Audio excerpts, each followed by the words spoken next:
The following is a Comfortably Zoned Radio Network production. We are back. New York Met Baseball. I'm Ralph Tyko with the Comfortably Zoned Radio Network. And the co-hosts are here, both Robert Cole and Marty Rose. Start with you, Marty. How are you? I am well, Ralph. I'm enjoying the beautiful spring-like weather in Jacksonville. 58 at night, about 80 in the daytime. Perfect Met day. Really good. Yes, absolutely. Amazing how, but for a few degrees warmer where you are, it's pretty much that way in California, in Northern California.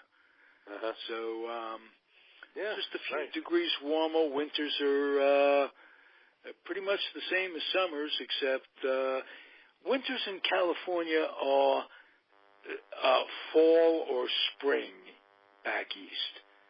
And summer is where I am is fall or spring too. So here it's quite hot, you know. Yeah. In the summer it's like 90s every day. So.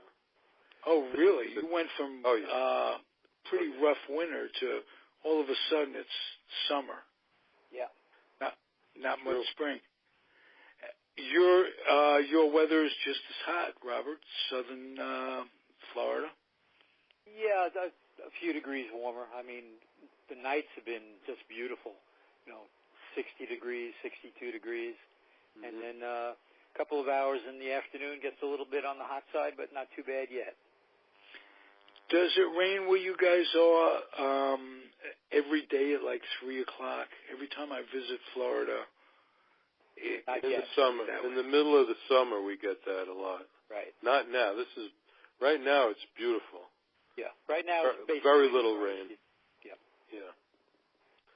Beautiful. Summer, that flow. I'm glad you're enjoying it. That's all I can tell you.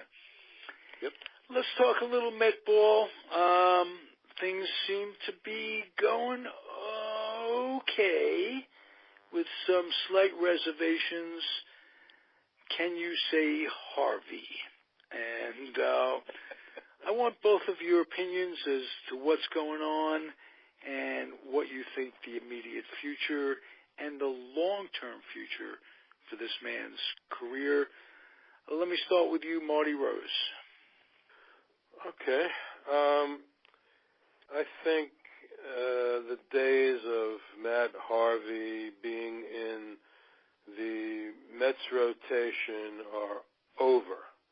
I don't think he'll ever get back. There's no question that he will not be a Met next year. He's a free agent. Obviously, they're not going to want to pay him anything. If he doesn't show any improvement the rest of the year, nobody's going to pay him anything. He's in the bullpen. The other day, he was a mop-up man in the 9th inning of a blowout. I mean, wow.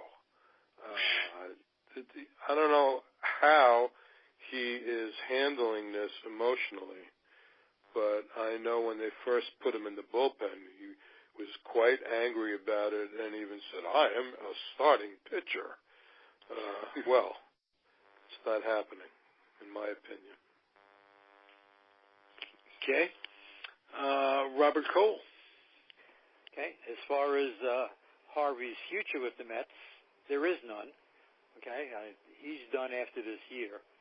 I wouldn't totally rule out him being given another spot start here and there, because neither Wheeler nor Matz nor Vargas, although Vargas has only had one start, he looked horrible the other night.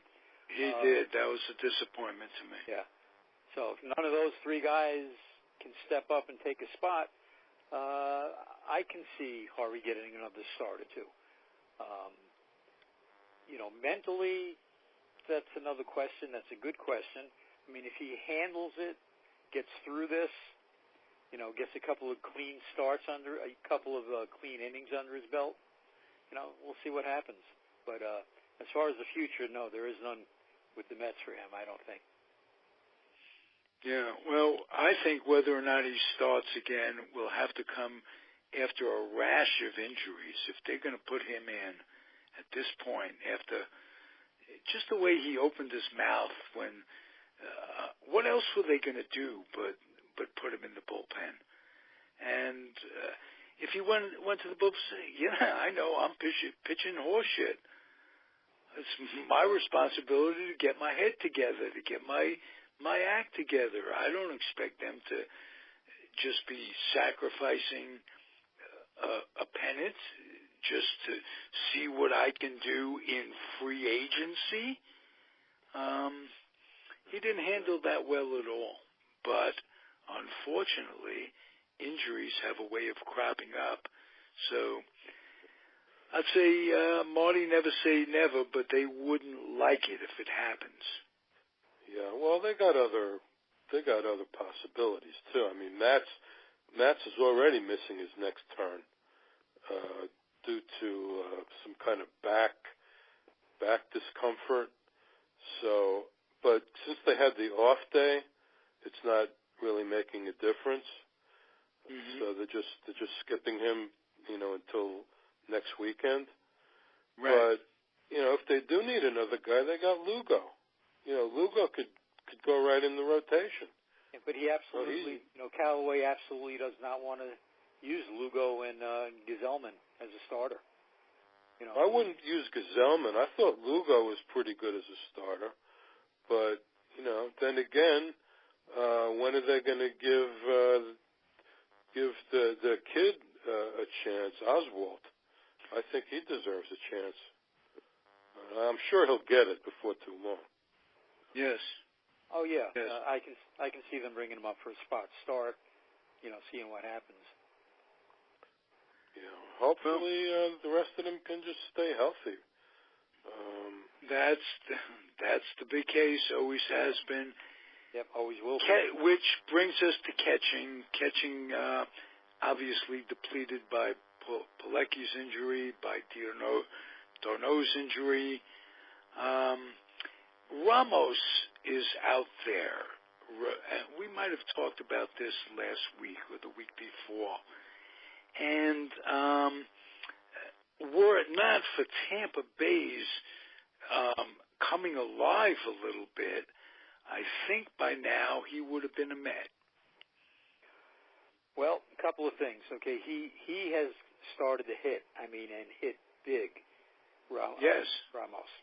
3 home runs, 3 days. Right. But he also got injured on Saturday. Ah, wonderful. Tightness just in the thought of being a Met? Yeah, injured I think so. And that's what worries me is, they said it's not serious, but even if the Mets are anywhere in the vicinity, it could be serious. Right, exactly. Can you say Met? Oh, my God. I'm sorry you said that. Because actually How seriously is he hurt?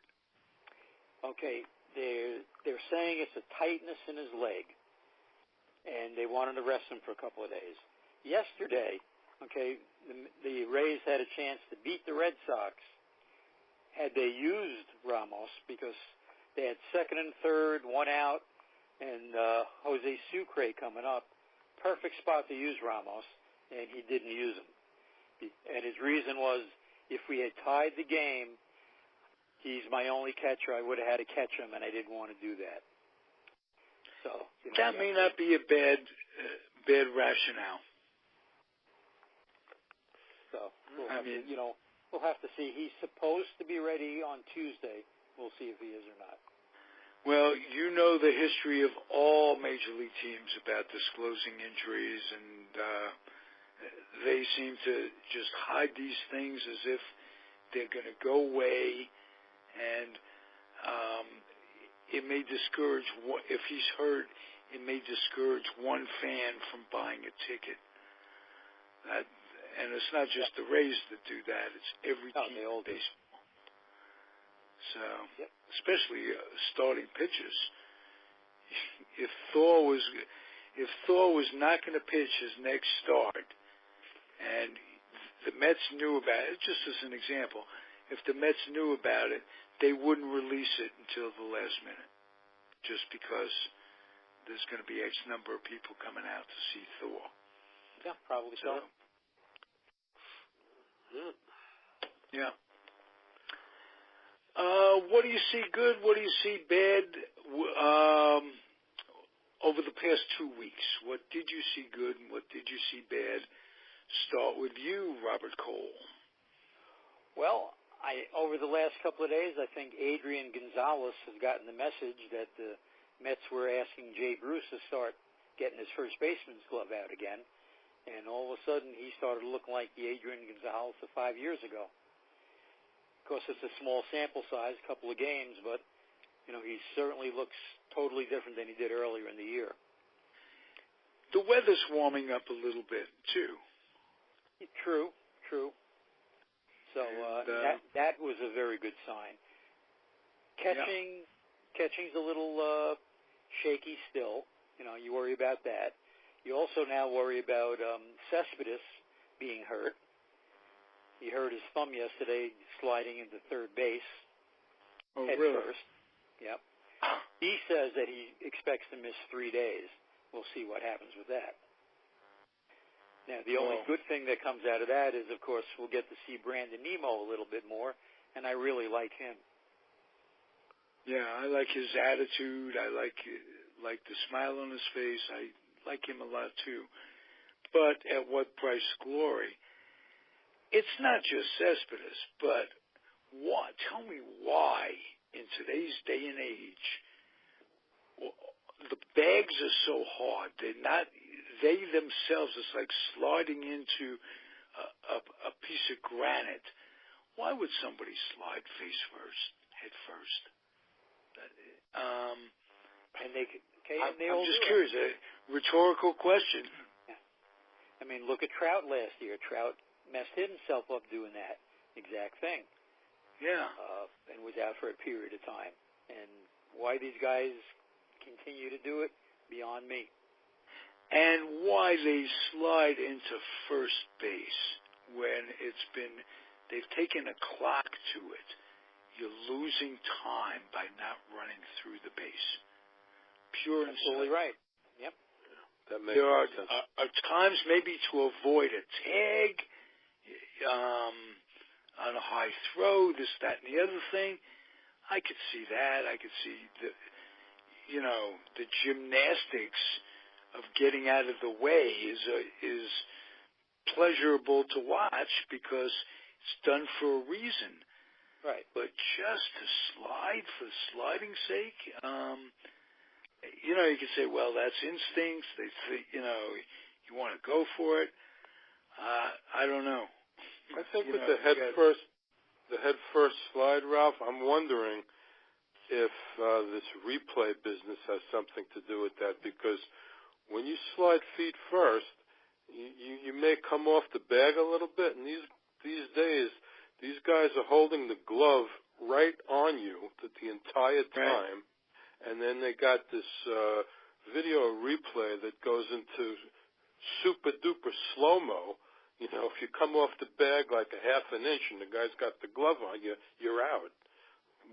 I saw a play like that the other day. Yeah. I don't know who it was, but it was absolutely just that way. He was in.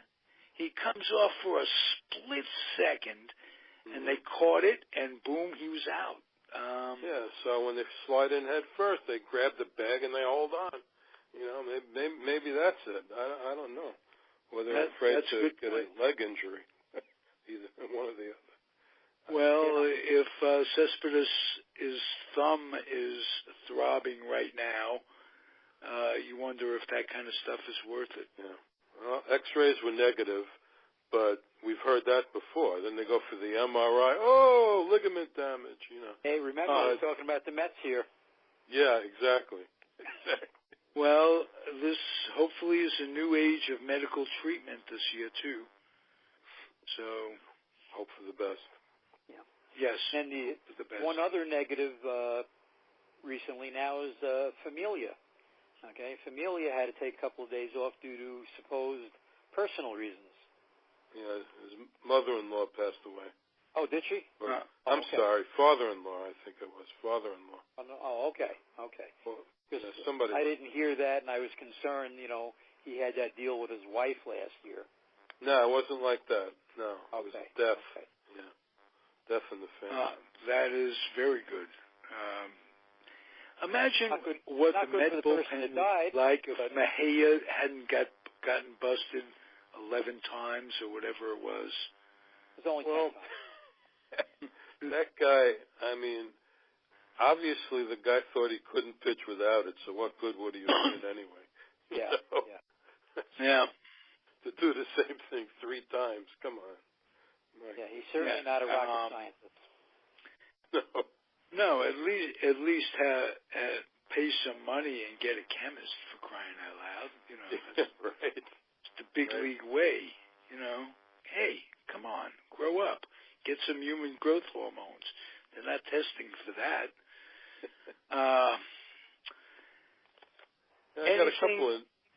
I'm sorry, go ahead. No, I was just going to ask...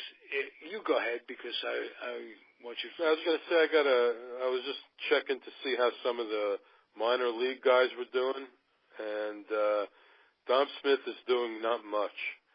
Really? 286, 2 homers, 7 RBIs.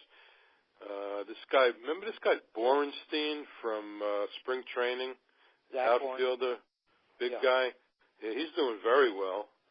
He's doing very well.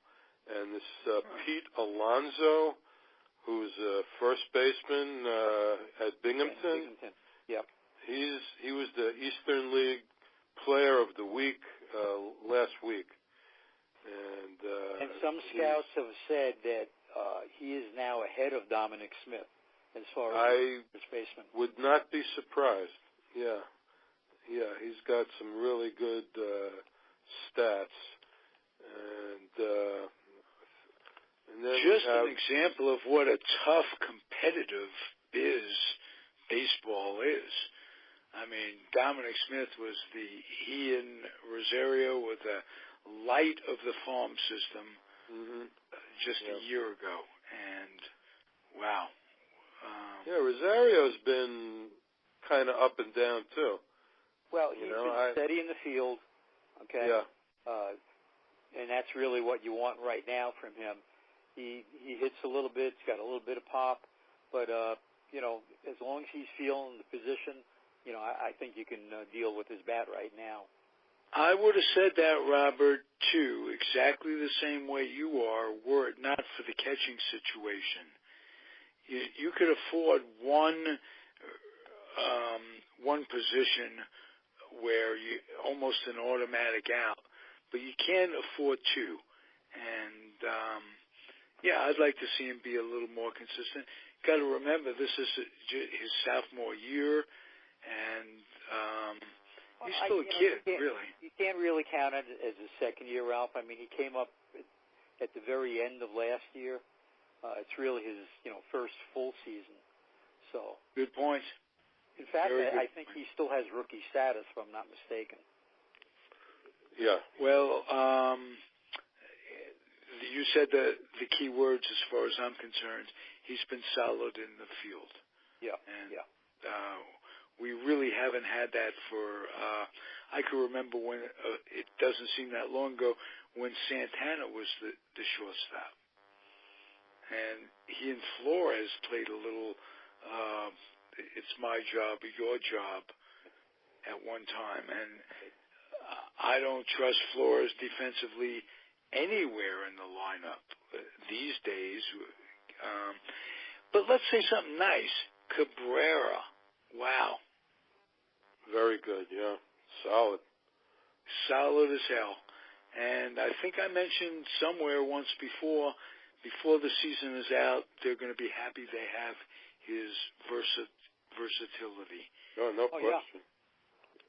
Plus, he's also playing for a contract as well. Exactly. Yeah. Robert just said it was Yawk here. Yeah. It's amazing how it shouldn't be that way, but how player performance is directly determined by contractual status. Hey, just look at that player you don't like mentioning in Washington, Ralph. He's in his walk here, Mr. Harper. Yes. Yes, he's getting a lot of attention. And what are the Yankees going to do? What are the Yankees going to do about him? What are they going to do about Didi? Because as great as he's been, there's a tiny little problem of guys coming up in that system that they got in the Chapman trade that are probably rated higher defensively than he is going into the season, certainly. And he's having a great year defensively and offensively to make it incredibly interesting. And he's only, 29 or 20? I don't think he's 30 yet. Oh, so, No. He's nobody's moving him off shortstop. Nobody. I don't care what happens. I mean, the Yankees got guys playing that they just brought up, playing second and third, that are doing great. So, all this talk about next year already and who's available in free agency. I don't think that they want to stay under that 187. I don't see them going for anybody. Before the season started, everybody was talking about the guy from Baltimore. Machado. Machado. Who's now playing shortstop. Well, he's not going to move Didi. They're not going to move Didi off. And this kid that they just brought up that's playing third base is playing very well. Why would they pay a guy that's going to ask for $200 million?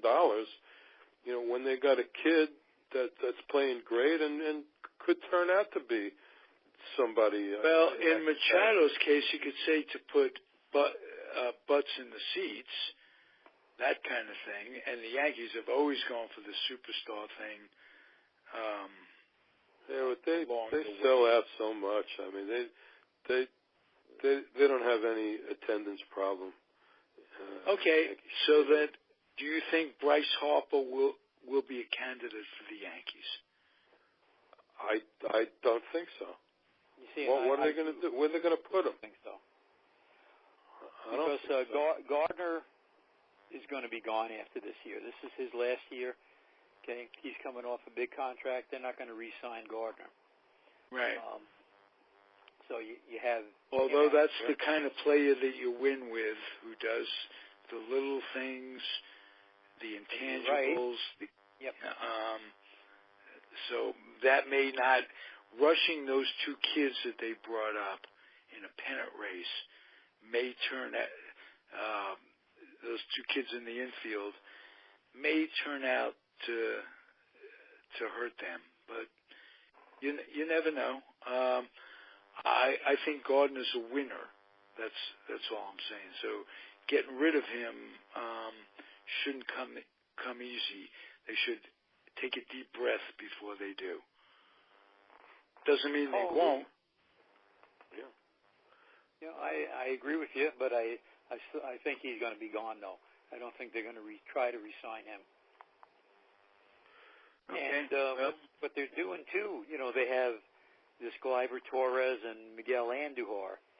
I'm wondering if they're maybe showcasing them a little bit because they're going to be looking for a big-time pitcher. And, maybe one or two of these guys are going to go as well. Yeah, that's very in a package, for instance, maybe with Gardner. That's very possible. Yeah. Anything positive, Mert, before we close it out? Well, I mean, DeGrom and Syndergaard are doing what you would expect, which is great. And I just like to mention one thing about Syndergaard's last game. The one where it was against, I don't know, it was nothing, I think, or 2-0, or he had pitched 6 No, 7 scoreless innings, I believe, he pitched. Yes. And prior to that, I don't think he had gone further than 5. So when he sat down after the 7th inning, I'm saying, wow, that's a great performance.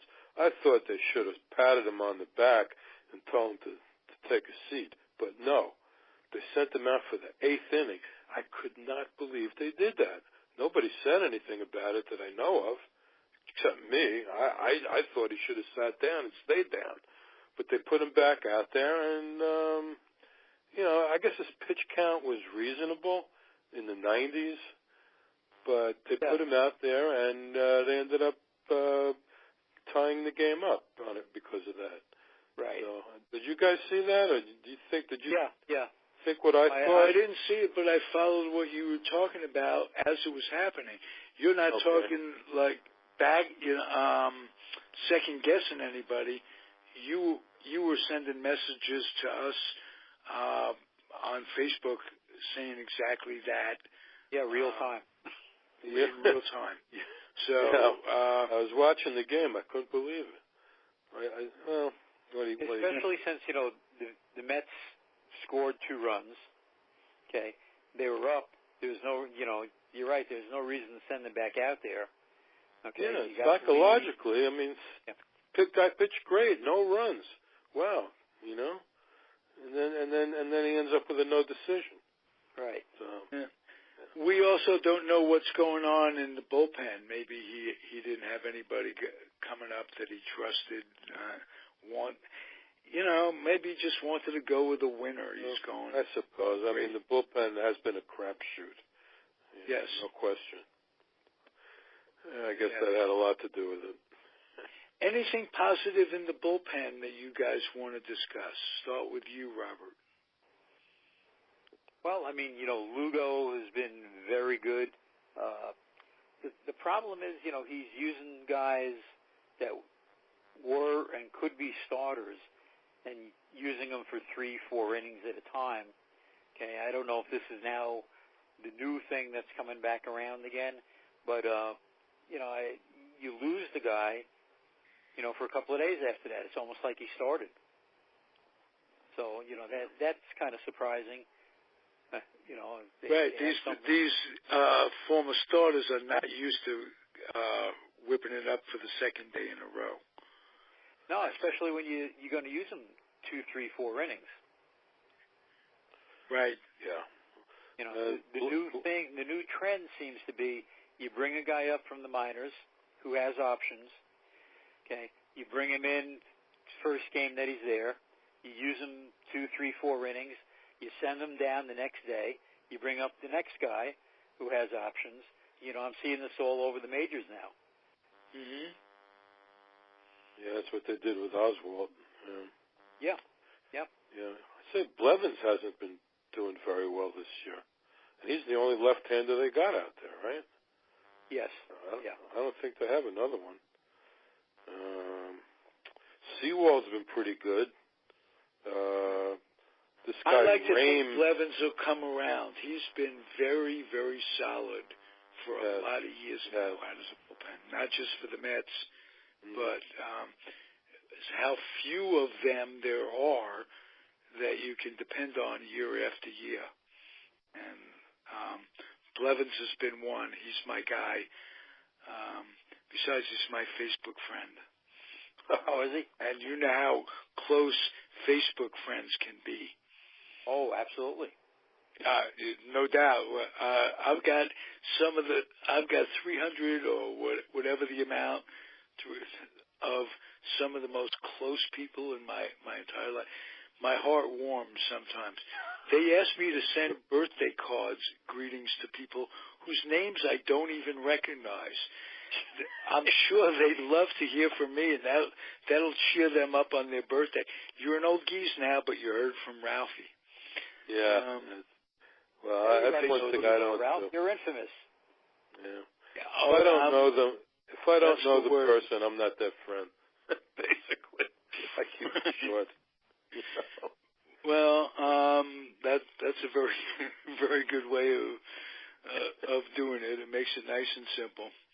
Yeah. Mert, Robert, Yeah. I've enjoyed your company immensely, as usual. And next week we have some plans to produce your segment of and the new erstwhile not mentioned show called Comfortably Zoned. It's comfortably zoned in a vat of pine tar. It's going to be syndicated on the Sports Byline USA, the Ron Barr Network, which is in over 200 affiliates. It's on FM Sirius, XFM Sirius, whatever the hell it's called. It's going to be on United Airlines. You can go to fly on United and hear the dulcet tones of the three of us. Wow. What else will it be on? It's going to be on Armed Forces Radio. And, Mert, you have a story to tell about Armed Forces Radio. No, I was going to say, isn't it American Forces Radio now? When we were in the service, it was Armed Forces Radio. Right. I think it's American Forces Radio. We were in the service so long ago, you had tin cans, and you'd put them on a string, and we'd broadcast that out of that. That's how old we are. But yes, and you heard, what did you hear on Armed Forces Radio? What year was it? Oh, 1969. I heard 4 out of the 5 World Series games, and Super Bowl III. I was over there listening all night because all those games were played in the daytime then, and the 12-hour time difference. So I was up all night listening to, big games like that.